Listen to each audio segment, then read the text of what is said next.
Luzon, Visayas, Mindanao at buong mundo. Ngayon ay Huwebes, June 20, 2024. Ako si Barbie Mulak at ito ang Balitang A to Z.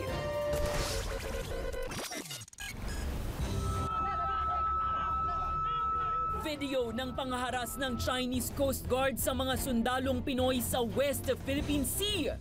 Inilabas ng AFP. CCG. Nagbanta gamit ang palakol at kutsilyo. Binutas ang rubber boats at tinirgas pa ang mga Pinoy. Vice President Sara Duterte. Hindi karapat-dapat maging leader ng oposisyon ayon sa ilang mambabatas. Buwelta yan sa pahayag ni dating spokesperson Harry Roque. So ngayon hindi na po siya kabahagi ng official family ni Marcos, titingalain na po siya bilang opposition ng leader. Huwag kayong magtaka kung mamamatay ako. Mas mabuti pang magtanong bakit pa buhay pa yan. Dating Pangulong Rodrigo Duterte nagpakita sa livestream ni Senator Bongo. Chismis na patay na siya, binasura. Honest workers sa NAIA. Janitor nakapulot ng medyas na may laman palang pera. Kabo ang halagang 1 million pesos. Isinauli. At sa ating balitang showbiz, Lily's at Blinks, are you ready? Blackpink member Liza, my upcoming single. Teaser, inilabas na.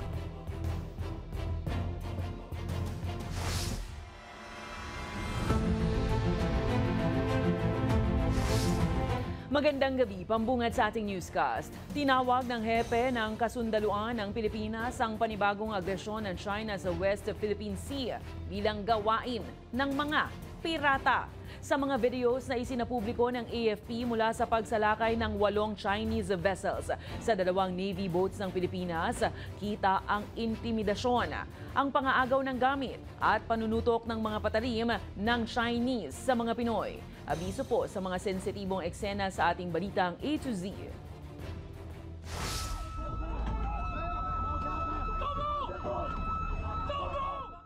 June 17, 2024, sa loob mismo ng teritoryo ng Pilipinas malapit sa Ayungin Shoal, nilusob ng mga elemento ng China ang tropa ng Pilipinas na nagsasagawa ng resupply mission. Sa videos na inilabas ng Armed Forces of the Philippines, kita ang sapilitang pagkakabit ng lubid ng Chinese Coast Guard o CCG para hilahin ang inflatable boat ng AFP. Ang mga sundalong Pinoy pinagbantaan pa ng CCG gamit ang palakol. Sa isa pang kuha mula sa barko ng Pilipinas na BRP Sierra Madre, kitang pinagkumpulan ng CCG boats ang inflatable boats ng AFP. Tuloy ang agresyon ng China gamit ang maingay na sirena para guluhin ng mga Pilipino habang matapang nanunutok ng kutsilyo sa mga sundalong Pinoy. Pinagtutusok rin ng Chinese ang rubber boats ng Pinas kung kaya't hindi na ito magamit. Nakunan rin sa video ang paghahampas ng isang CCG staff sa bangka ng Pilipinas at pagnanakaw pa sa itim na bag ng mga Pilipino. Gumamit rin ng China ng strobe lights pangbulag sa mga sundalo. Sa close-up video mula sa body camera ng sundalong Pinoy, kita naman ang paulit-ulit na pambabangga ng China at paggamit ng CCG ng tear gas habang patuloy ang intimidasyon sa mga Pinoy. Sa gitna ng kaguluhan, kita ang pagbibigay ng first aid sa Navy sailor na nagtamo ng injury at kalaunan naputulan ng daliri. Sa top shot video naman, kita ang 2 CCG boats na pinagitnaan ng AFP inflatable boat para hatakin palayo mula sa iba pang Filipino troops. Kalaunan, pinagkukuha ng CCG personnel ang mga supply at gamit ng Pilipinas sa katuluyang sinira ang bangka. Pero nang tanungin ng media ang China ukol sa June 17 incident, walang tuwirang sagot o salaysay ang Chinese Foreign Ministry. Sa halip, dinipensahan nila ang CCG na nila ay gumalaw ng propesyonal at umano'y may pagtitimpi. Muli rin itong pinagsabihan ng Pilipinas na itigil na ang provokasyon dahil patuloy raw nilang dedepensahan ang kanilang soberanya. Buwelta naman ni AFP Chief of Staff Romeo Browner Jr., mga pirata lang ang gumagawa ng ganitong klaseng gawain na sapilitang pinagkukuha ang mga gamit at pinagsisira ang bangka ng iba. Sa kabila naman ng naging tensyon, ayon sa hepe ng kasundaluan, magpapatuloy ang kanilang pagbabantay sa Ayungin at West Philippine Sea. Kabahagi, hindi lang ng obligasyon kundi ng karapatan bilang mga Pilipino. Kasabay ng pagkondena sa panibagong pangaharas ng China sa tropa ng gobyerno sa West Philippine Sea, hinihimok rin ng ilang senador ang Department of Foreign Affairs na gumawa ng diplomatic action para maresolba ang panibagong tensyon sa pinagagawang teritoryo. Ang balitang A to Z mula kay Ian Maghanoy.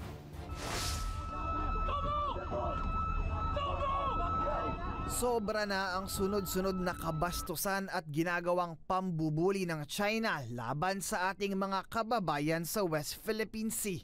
Yan ang pahayag ni Senator Joel Villanueva ukol sa mas matinding agresyon ng China nitong June 17 sa West Philippine Sea kung saan 8 personnel ng Philippine Navy ang nasugatan. Sa kabila ng kabastosang ito, nananawagan si Senator Loren Legarda sa kasundaluhan na maging mahinahon at sikaping panatilihin ang kapayapaan sa rehiyon. We must avoid any violent acts. We must avoid any possible act of war in our land or in our waters. Gaya ni Legarda, nananawagan rin si Senate President Chis Escudero sa Department of Foreign Affairs ng diplomasya para mapakalma ang tensyon.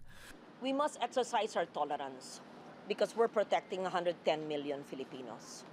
We must balance the tolerance and patience and the use of constructive dialogue and diplomacy with asserting our rights as a sovereign nation. Pero bilang hakbang, posible raw makasuhan ng Chinese Coast Guard personnel na nanghihimasok sa bakuran ng Pilipinas. Yes, it's a possibility. Yes.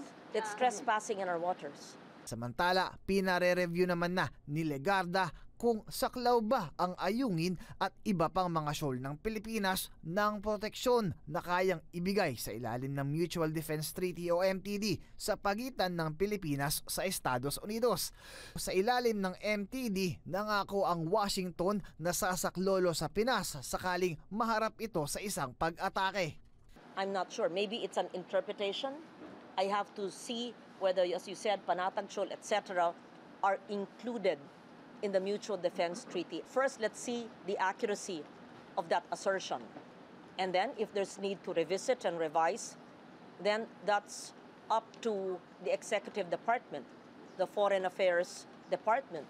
Ang Armed Forces of the Philippines naman ipauubaya sa Pangulo ang pagkatok sa Estados Unidos hinggil sa naturang treaty. It's gonna be triggered by certain circumstances. So ito, we leave it to the higher levels of authority, no, sa ating civilian sector ng the right agency who will be implementing this as such, no? Una nang iginiit ng Beijing na sa profesional na paraan isinagawa ng China Coast Guard ang pagpapahinto sa anilay illegal na resupply mission. Hindi raw pagkain at bagkos ay construction material ang dala ng AFP sa naturang islang sakop raw ng China.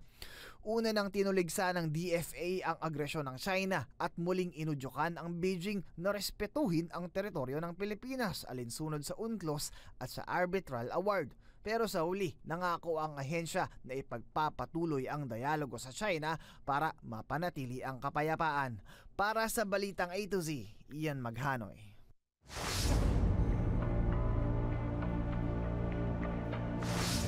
Umusad na ang pagdinig ng wage board sa 3 magkakaibang petisyon para itaas ang daily minimum wage sa Metro Manila sa 760 pesos hanggang 1,300 pesos. Kasabay ng hearing, nagprotesta ang mga grupo ng manggagawa sa tanggapan ng wage board. May Balitang A to Z si Ace Cruz. 100 piso na lang ang pera ng 21 anyos sa construction worker na si Cleo, isang araw bago matanggap ang lingguhang sahod. Hindi niya alam kung paano na naman pagkakasya ng budget. Lalo sir, pag sabay, kag bayarin ng bahay. Kagay saan, Bernes ang bayarin namin, ilaw, kuryente. So minsan? Wala talaga. 150! Pataas! Pataas! Kaya ang labor group sumugod sa tanggapan ng wage board. Dapat bigyan nila ng hustisya ang sweldo ng mga manggagawa. For the past 35 years, no? Puro barya-barya at starvation wages. Kasabay ng mga protesta, umarangkada ang public hearing ng wage board kasamang labor groups at mga negosyante. Tinalakay ang magkakaibang petisyon para taasan ang arawang sahod sa Metro Manila na 610 pesos sa kasalukuyan. Hiling ng Trade Union Congress of the Philippines umentong 150 pesos, habang 597 pesos naman mula sa grupong Unity for Wage Increase Now. Ang pinakamataas sa petisyon ay umentong 750 pesos mula sa iba pang labor groups. Kung maaprubahan ang alinman sa mga petisyong ito, papalo sa 760 pesos hanggang 1,300 pesos ang arawang minimum wage sa Metro Manila. Ayon sa mga manggagawa, 2021 pa ang ginamit na basehan ng wage board para sa poverty threshold, kaya't panahon nang i-update ito. Ang pamantayan ay makakabili ng galunggong, makakabili ng itlog, makakabili ng tuyo. Ano ba namang klaseng pamantayan yon? Paano naman mabubuhay ng maganda yung mga manggagawa? Hirit naman ng Philippine Chamber of Commerce and Industry, hindi nila kakayanin ang malaking aumento sa sahod. Dahan-dahan lang ho tayo sa pag-call ng 150 legislated increase in minimum wage. Dahil election ho next year, wag naman 750. Ayon sa garment exporters, kung ipatutupad ang dagdag sahod, posibleng mawala ng trabaho ang 25% sa kanilang mga manggagawa na nasa 160,000 katao ngayon. Mula 2019 ng COVID, hindi pa po kami nakarecover. Every time na may nangyayari sa labas dito, naapektuhan po ang ability ng mga investors to continue their business in the Philippines. Pero ibang pananaw ng Iwan Foundation. Ayon sa research group, hindi nakabubuhay ang kasalukuyang minimum wage. Yung real minimum wage ay lumaki lamang over that 23 years ng 9% lamang. So isang pagpakita lang ng datos dun sa hindi sumasabay yung minimum wage dun sa productivity. Isinantabi rin ng pag-aaral ng UP Diliman ang pangamba ng mga negosyante na ang anumang dagdag pasahod ay magdudulot ng pagtaas ng presyo ng mga bilihin. Insignificant po yung impact nung shock, hindi po inflationary yung mga wage increases. Ayon kay Wage Board Chairperson Attorney Sara Mirasol, titimbangin nila ang bawat panig. Hindi lang 40, 50, very wide po ang ating tinitingnan kung magkano po ang magiging increase. Binigyan din ng opisyal na isasalang-alang ang presyo ng mga bilihin at lagay ng ekonomiya bago ilabas ang desisyon bago mag-July 16. Para sa Balitang A to Z, Ace Cruz. Hindi genuine o totoong oposisyon. Yan ang iginigiit ngayon ni Liberal Party President Edsel Lagman at ng Makabayan Bloc sa pagkakalarawan kay Vice President Sara Duterte bilang susunod na lider ng oposisyon matapos ang kanyang pagbibitiw sa gabinete ng Administrasyong Marcos. Naniniwala naman ang isang eksperto na mas magiging masalimuot ang politika sa bansa dahil sa tila break-up ng tinaguriang Dream Team ng 2022 elections. May balitang A to Z si Kim Salinas. Matapang na inihayag ng dating tagapagsalita ng Duterte administration na si Attorney Harry Roque na si Vice President Sara Duterte na nga ang susunod na lider ng oposisyon. Ito'y matapos magbitiw nga nitong Miyerkules si BP Sara bilang DepEd Secretary at Vice Chairperson ng NTF-ELCAC. Aniya, hindi kasi pwedeng maging oposisyon kung nasa poder ng administrasyon. Isa sa aming tingin kung bakit medyo naliligaw ang mga oposisyon kay Marcos ay dahil walang leader. So ngayon hindi na po siya kabahagi ng official family ni Marcos, titingalain na po siya bilang oposisyon ng leader. Pero para kay Albay 1st District Representative at Liberal Party President Edsel Lagman, malabong maging tunay na mukha ng oposisyon si BP Sara. Si Vice President Sara ay pwedeng i-assume niya ang partisan opposition to the administration of President Marcos Jr. Ngunit ang tunay na oposisyon, ang ideological and consensus opposition ay mananatili sa Liberal Party of the Philippines. Para kay Lagman, ang oposisyon namin ay both sa current administration at sa breakaway power block ng mga Duterte. We'll continue to uphold yung aming iconic principles on constitutionalism, good government, opposition to authoritarian rule, promotion, and preservation of human rights. ito lahat ay hindi kasama sa record o sa track record ng mga leaders ng now defunct Unity Team. Sa isang pahayag, naniniwala naman si Attorney Leila de Lima na ang tunay na oposisyon ay may pundasyon ng accountability, transparency at may malasakit sa bayan. Bagay raw na hindi makita sa track record ni BP Sara. Sinigundahan din ito ng grupong Gabriela. Para maging opposition leader ka, kailangan malinis yung track record sa public service. 'Di ba? Nagsusulong ng karapatang pantao, tapos tunay na kumakatawan ng ordinaryong Pilipino.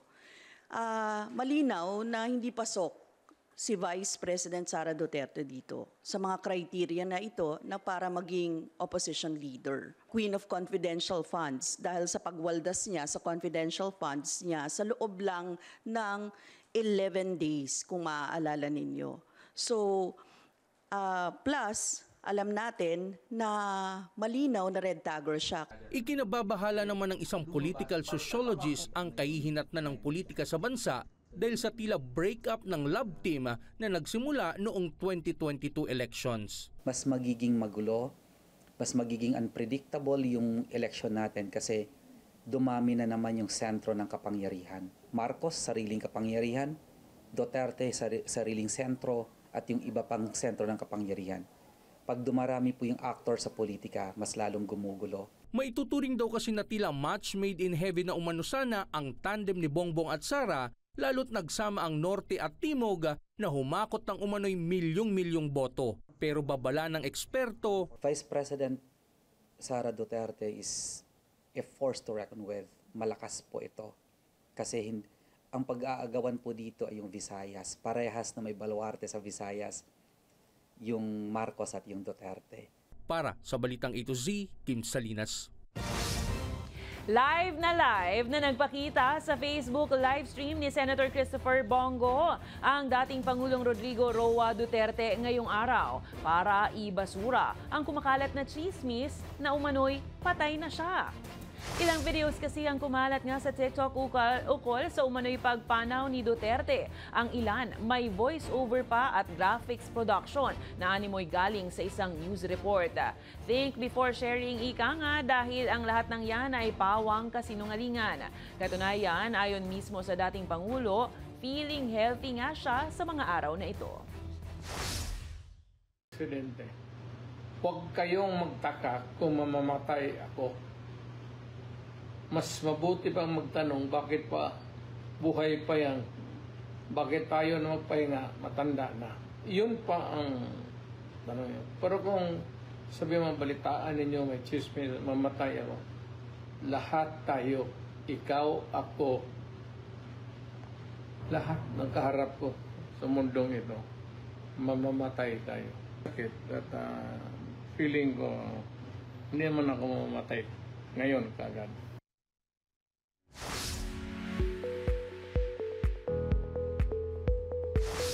Honesty is not dead. Yan naman ang pinatunayan ni Rosalinda Celero, isang airport cleaner sa Ninoy Aquino International Airport Terminal 3 matapos dalhin sa Lost and Found section ng terminal ang nawalis niyang malaking halaga ng pera. Nasa halos sumigit kumulang 1 milyong piso lang naman ang natagpuan ni Celero habang nagwawalis siya sa terminal. Nakasigid ang kumpul-kumpul na dolyare sa isang pares ng medyas. Agad namang nagsagawa ng inventaryo ang admin ng airport at para malaman kung sino ang may-ari nito. Hindi naman malinaw sa ngayon kung paano naipuslit ng pasahero ang ganoong kalaking halaga ng pera, partikular na sa security x-ray. Gayunpaman, mabuhay ka, Celero, sana ay dumami pa ang katulad mong may mabuting kalooban. Susunod, video ng marahas na pag-atake sa MV Chutor sa Red Sea. Inilabas ng Houthi rebels. DMW, umaasang mahanap pa ang nawawalang Pinoy seafarer.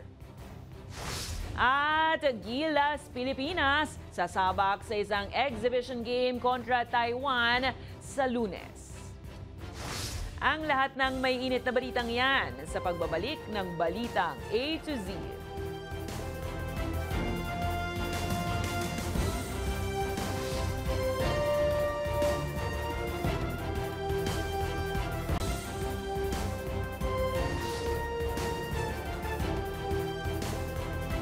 Inilabas ng Houthi rebels ngayong Huwebes ang video ng kanilang June 12 attack sa MV Chutor coal carrier sa Red Sea. Kinumpirma naman ng DMW ang paglubog ng naturang barko, pero umaasa pa rin ang ahensya na buhay nilang matatagpuan ang nawawalang Pinoy seafarer ng MV Chutor. May balitang A to Z si Naomi Almojano.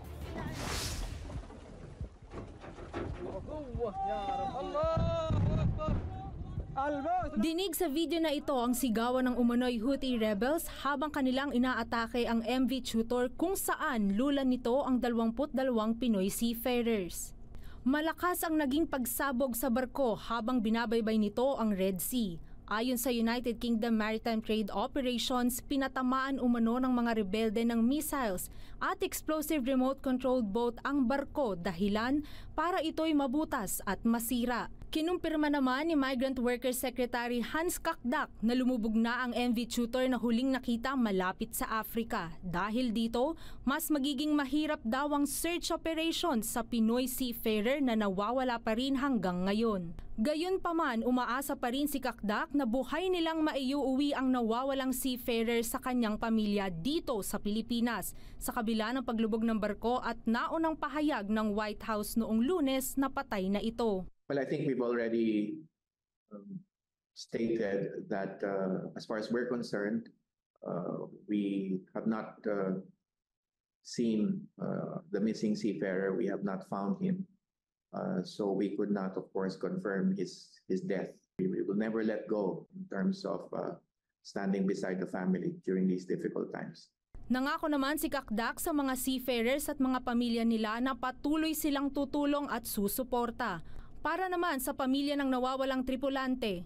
May tamang panahon para magbigay ng financial support, but at the moment we've been providing the necessary logistical support first and foremost.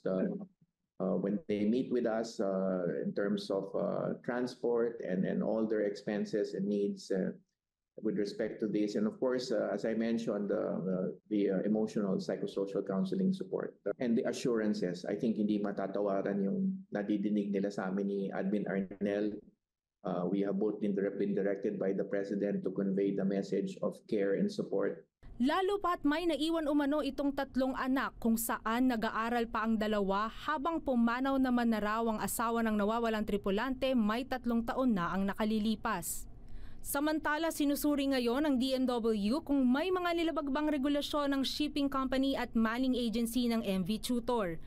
Sa ngayon, nasa 78 seafarers na ang nagpahayag ng kanilang right to refuse sailing sa Red Sea at Gulf of Aden mula noong Marso, habang majority sa mga barko umano ngayon ang umiiwas na sa mga rutang ito. Para sa Balitang A to Z, Naomi Almojano.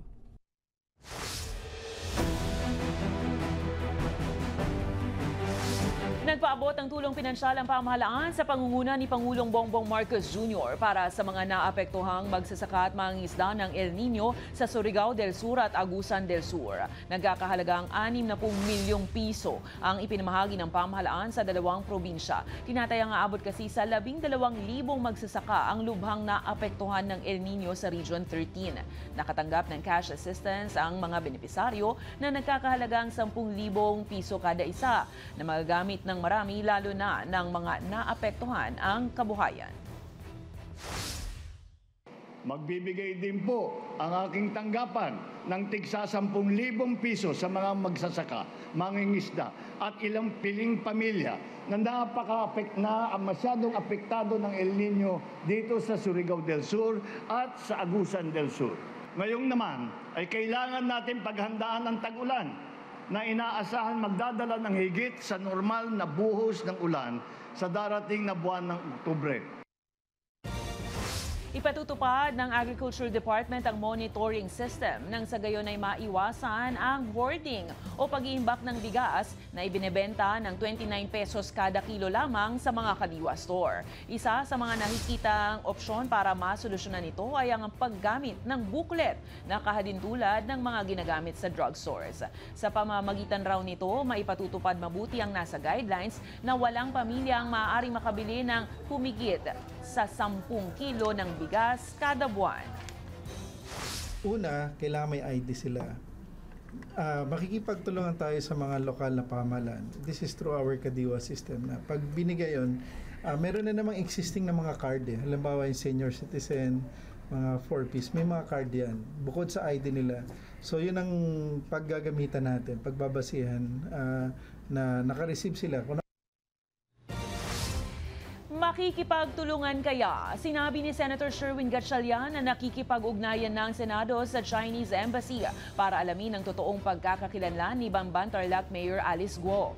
Naniniwala ang senador na ang dokumentong nagsasabing si Guo Huaping ay ang totoong pagkakakilanlan ni Alice Guo. Anya, mas mapapadali ang investigasyon lalo tahawak ng mayor ang kanyang Chinese passport. Kasabay nito, nagain na ng resolusyon si Gatchalian para imbestigahan ang Peking birth certificate at late registration ng birth ng Banban Mayor. Question, the committee is already doing that. In fact, we sent letter to the committee to already initiate proceedings coordinating with the Chinese embassy. I understand there are protocols that we have to go through the Department of Foreign Affairs. We cannot go straight to the Chinese embassy because of these protocols, but we are coordinating and getting relevant information.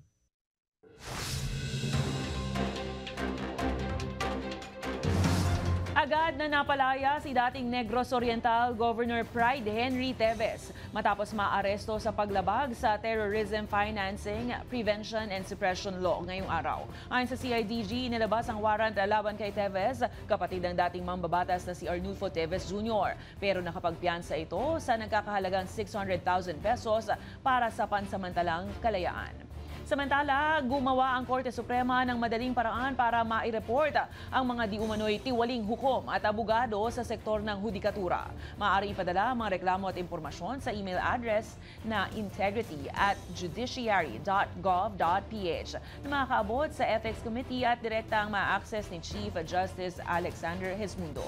Ilan sa maaaring ipadala ay ang mga kaso ng korupsyon, extortion at pagbabor sa mga kaso.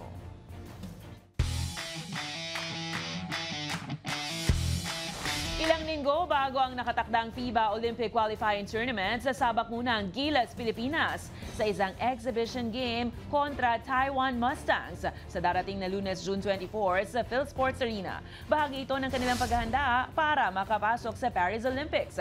Kakailanganin ng Gilas na manalo sa parehong laro kontra Georgia at Latvia o kahit isang laro na may malaking score margin para posibleng makalusot sa crossover semifinals. Isa sa apat na natitirang slots ngayon sa Paris Olympics ay magmumula sa FIBA Olympic Qualifying Tournament. Masa naman ang Samahang Basketball ng Pilipinas na makatutulong ang exhibition game sa mas malakas na preparasyon ng mga manlalaro. Good luck, Gilas! Sa aming pagbabalik, panoorin ang nakakaliw na drone shot sa beach ng isang vlogger. Ang kaso, bakit kaya hindi natuloy?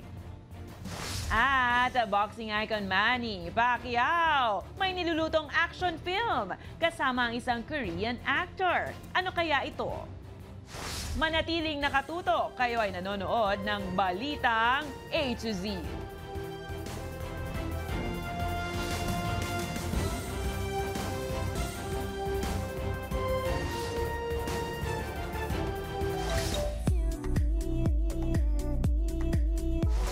Ihanda na ang wallet mga ka-A to Z dahil ang OPM rock band ng December Avenue may upcoming concert sa Mall of Asia Arena. Habang Blackpink member na si Liza may pa-comeback sa kanyang bagong single. At boxing icon Manny Pacquiao may nilulutong action film. Alamin ang detalye sa Balitang A to Z Showbiz ni Lane Garcia.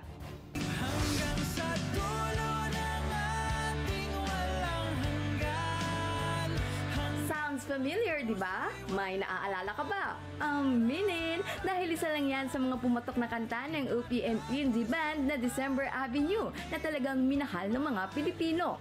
Inanunsyo ng banda sa kanilang Instagram ang kanilang upcoming live show na gaganapin sa Mall of Asia Arena sa darating na August 30. Bahagi ito ng kanilang 15th anniversary sa Philippine music industry. Pinaghandaan raw ito ng grupo kaya expect na magiging mas espesyal ang kanilang performance para sa concert. Ilan sa mga hit songs ng December Avenue ay ang Sa Ngalan ng Pag-ibig, Kung Di Rin Lang Ikaw, bulong. Magsisimula na ang pagbili ng mga tickets this weekend. Bitin pa ba? Kasabay din sa araw na yan ang concert ng rock band na Second Hand Serenade na gaganapin naman sa New Frontier Theater sa Cubao, Quezon City. Bahagi ito ng kanilang Asia Tour ngayong 2024. Siguradong happy na naman ang mga Lilis at Blinks dahil nakatakda ng ilabas ng miyembro ng Blackpink na si Lisa ang kanyang bagong single na Rockstar sa June 27. Sa kanyang Twitter X post makikita ang teaser, ang pasilip sa pasabog ng kanyang bagong single.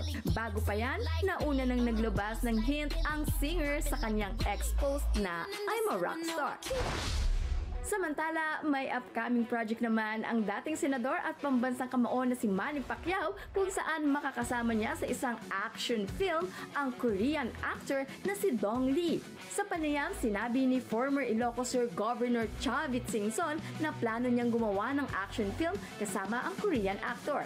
At dahil about boxing, bagay raw ito para kay Manny. Isushoot daw ang ilang eksena dito sa Pilipinas at plano din daw ng Korean star na gumawa ng studio sa Bigan gaya ng nasa Hollywood na pwede rin daw gamitin ng iba. Ayon pa kay Singson, nagkakilala daw sina Manny at Dong Lee sa Korea. Kaya naman for sure, aabangan ng marami ang pelikulang ito. Para sa balitang A to Z Showbiz, Lane Garcia.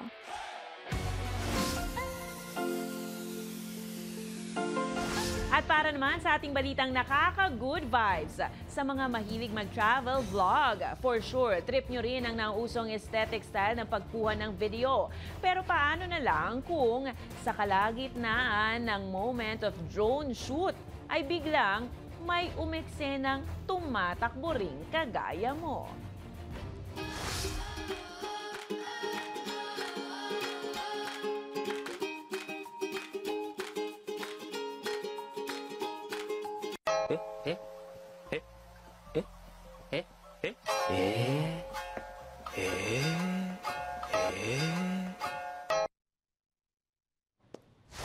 Buti na lang hindi lumangoy yung aso. Kung kayo po ay may kwentong kakaiba, mga kwento ng pag-ibig o storya ng inspirasyon at pag-asa, maaari nyo itong ibahagi. Sumali sa ating Facebook group na Balitang A to Z. Panoorin ang replay ng ating programa at sundan ang ating social media pages. Hanapin ang Balitang A to Z. Ang ating pabaong quote of the night ay mula sa isang manunulat na si William Downey. Ayon sa kanya, ang batas na walang hustisya ay maihahalintulad sa isang sugat na walang gamot. At yan, ang mga balita at impormasyon, mga kwentong may dalang inspirasyon na tinutukan ng Balitang A to Z. Ako po si Barbie Mulak. Maging maalam, pakialam. Magandang gabi sa iyo, Pilipinas!